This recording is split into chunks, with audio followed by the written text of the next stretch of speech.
Oi, bom dia, meu nome é Bruno, eu tenho 17 anos e daqui a menos de 9 meses eu vou fazer 18 e eu não tenho ideia do que eu quero fazer com a minha vida.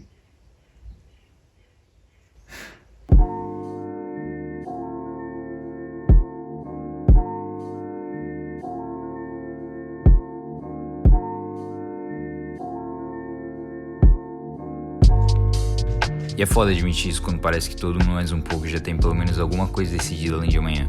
Gente que já decidiu um curso, um diploma, um doutorado, um emprego fixo, um PhD, uma casa, um hobby, o nome do filho e o nome do neto, enquanto você ainda nem decorou seu CPF.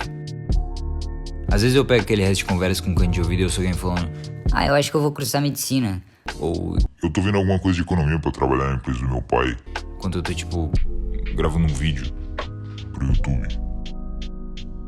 Agora eu devia mesmo era tacar a cara em fé num livro de física estudando pro Enem que é daqui uns 3 meses, mas sendo bem sincero eu nem comecei a ver nada sobre. Talvez o conceito de ter tudo dito e feito e resolvido aos 18 foi uma ideia muito ruim que a gente teve e ninguém se pronunciou contra tempo. É que a beira dos 18 é uma fase estranha. Você ainda nem decide se vai deixar o bigode crescer ou não e por cima tem que começar a pensar seriamente sobre o resto de toda a sua vida, que é deprimente pra caralho. Papo reto, eu não sei o que eu quero fazer com a minha vida. Eu não quero ser médico, não quero ser advogado, não quero ser jogador. Quero ser o mais rico e famoso o mais rápido possível, mas não é um plano tão bom assim. O que todo mundo quer é ser feliz. Mas é foda querer ter tempo de ser feliz quando os próximos 50 anos da sua vida são pra ser mais do mesmo. Trabalho, comida e cama com 30 dias livres depois de um ano de serviço ininterrupto. Um aumento aqui e ali se você se esforçar bastante no trabalho meia boca que paga só é essencial. E se você souber guardar muito bem, dá pra bancar uma viagem anual pra praia por 2 semanas. Então é bom já ir se acostumando a dar uma engravata.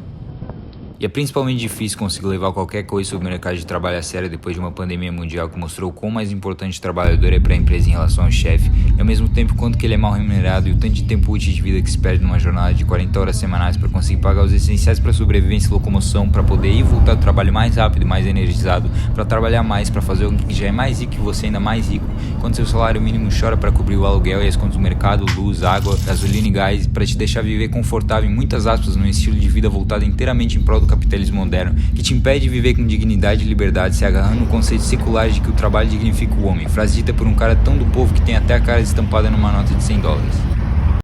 E das duas uma: ou você se contenta, ou você fica louco. E depois de um tempo, esse é o sentimento mais predominante: contente. Não feliz, contente. Você sempre quis uma mansão, mas um kitnet já deixa contente, é melhor que morar na rua. Você sempre quis uma Mercedes, mas dá pra se contentar com Corsa, é melhor que andando. E acredite em mim, isso daqui não é papo de coach tentando vender curso falando que é só trabalhar mais. Salário é uma merreca, a economia tá uma merda e se o seu sobrenome não é o nome de uma empresa, você tá fudido. O assalariado tá cada vez com menos direito e menos grana, tudo tá cada vez mais difícil e mais caro. Ninguém tem uma paixão por ser caixa de supermercado, mas você tem que chegar vivo até o fim do mês e grana é grana. Eu ainda fico pensando em chegar no alto, em ver se eu ainda consigo fazer alguma coisa que eu sinto que ninguém mais fez. Mas os dois vão chegando com força e eles te derrubam de lá rapidinho. Você não tem mais ralo no joelho, você começa a se esforçar para de desenhar tanto no caderno e começar a prestar mais atenção na aula. O resto da vida toda tá vindo aí, tá vindo com força. E é foda admitir isso quando parece que todo mundo mais um pouco já tem pelo menos alguma coisa decidida além de amanhã.